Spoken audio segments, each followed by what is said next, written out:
পশ্চিম মেদিনীপুর সহ রাজ্য জুড়ে বিষাক্ত স্যালাইন কাণ্ডে প্রকৃত দোষীদের আড়াল করার প্রতিবাদে নির্দোষ ডাক্তারদের মুক্তির দাবিতে ও দোষীদের শাস্তির দাবিতে ডিওয়াইএফআই, এসএফআই ও গণতান্ত্রিক মহিলা সমিতি রাস্তা অবরোধ করে বিক্ষোভ দেখালো বালুরঘাট বাস স্ট্যান্ডে। শুক্রবার সন্ধ্যায় দক্ষিণ দিনাজপুরের বালুরঘাট বাস স্ট্যান্ড এলাকায় শতাধিক ছাত্র যুব মহিলারা জমায়েত হয়ে বেশ কিছুক্ষণ পথ অবরোধ করে বিক্ষোভ দেখায়। বিক্ষোভ চলাকালীন মহিলা নেত্রী পর্ণা সেন বলেন, রাজ্য জুড়ে বিভিন্ন হাসপাতালে সরকারি সাপ্লাইয়ে বিষাক্ত স্যালাইন রোগীর মৃত্যু হলেও মুখ্যমন্ত্রী স্যালাইন প্রস্তুতকারী কোম্পানি বা সংশ্লিষ্ট এজেন্সিদের বিনা বিচারে এক প্রকার ক্লিন চিট দিয়ে দিচ্ছে। উল্টে নির্দোষ ডাক্তারদের বিরুদ্ধে সাসপেনশন বা শাস্তিমূলক ব্যবস্থা নিচ্ছে, তার প্রতিবাদ জানাচ্ছি। আমরা স্বাস্থ্যমন্ত্রী পদত্যাগ চাইছি। এদিন বালুরঘাটে উপস্থিত ছিলেন যুব নেতা সমীরণ সাহা, ধীরাজ বোস, মহিলা নেত্রী পর্ণা সেন প্রমুখ।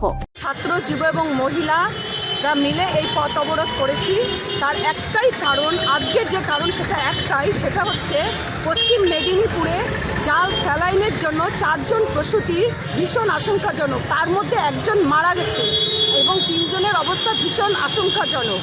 এই অবস্থায় আজকে এই স্বাস্থ্য ব্যবস্থার বেহাল দুর্দশার জন্য আজকে আমরা এই পথ অবরোধ করেছি।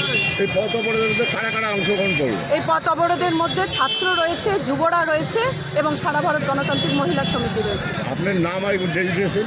আমার নাম পর্ণা সেন, আমি একজন জেলার নেত্রী সদস্য।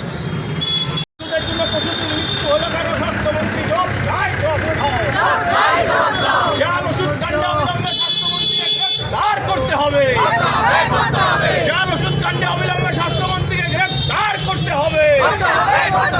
রাজ্য জুড়ে স্বাস্থ্যের বেহাল অবস্থা কেন? স্বাস্থ্যমন্ত্রী জবাব চাই, জবাব দাও। রাজ্য জুড়ে স্বাস্থ্যের বেহাল অবস্থা কেন? স্বাস্থ্যমন্ত্রী জবাব চাই, জবাব দাও। ইনকলাব জিন্দাবাদ, ডিওয়াইএফআই জিন্দাবাদ। স্বাস্থ্যের বেহাল অবস্থা কেন? স্বাস্থ্যমন্ত্রী জবাব চাই, জবাব দাও।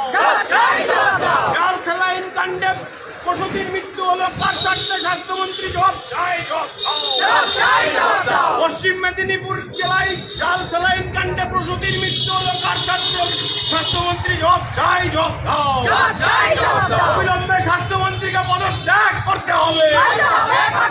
হাসপাতালে জাল কার স্বার্থে? স্বাস্থ্যমন্ত্রী জবাব চাই, জবাব দাও। প্রসূতির মৃত্যু হলো